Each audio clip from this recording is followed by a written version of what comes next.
Luka zamna gu. Isa go Genezaret haro minyoga aljama ga kubika bere hala immecer shita. Ngima duka ma irko meshanu. Adi hari hinka kango guraga koyenka zumbu kangi filije nyumai. Isa huro hari hi fara kankoyo manyo tisimo ane ase amahiyo hibi kaina guraga agorara de ashintinka jama chawandi. Wato kan ashalanka ben ane Simon se hiyo kokoy gusora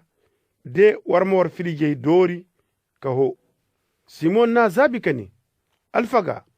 inna chikino kultirga goy irmana du bafu amma ni meshan noga ay gay filije warra kan ini warra idu hamisa bobo hala nongu karra filijen ka kottu ikenda kabengi hanga sine se kango hi fara ima kakangi faba ika de ine hi hinka to nda hamisa hala nongu karra ima baka miti kan Simon Pierre diwo a sujudu Isa sekane ay koyo morega ay mantikale addamize zunubante Simon humbur ngannanga bore kurkango abande hoyono wo kan inate magandasi nga hanga shinay mo humbur kanti Jacques nda Yahiya kanyanti Zebede Isaruyan Isa ne Simon se masi humbur ho bandaga boronongo ho bandaga ina hari hiye fandandi guraga ina hayi kulnanka hanga bande Isa kindi koyra fora de arufo ne kan kulti jire kan adi Isa kul akanka sujudu jinora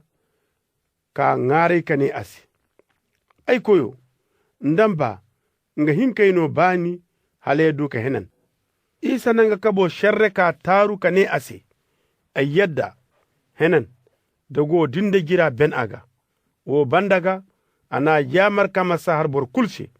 amma ane asi koyni boncebe sargari juwal ka se jina masargaro ka sandata ka kanda Musa na yamar halan dubani yano mate ise shede tare Isa manyo makoy de aga fatta jama bobo marga bon ka hanga jarasi demo hala ingi madu bani ngi virkera amma nga aye jaraga sa jora ka irkoy ngare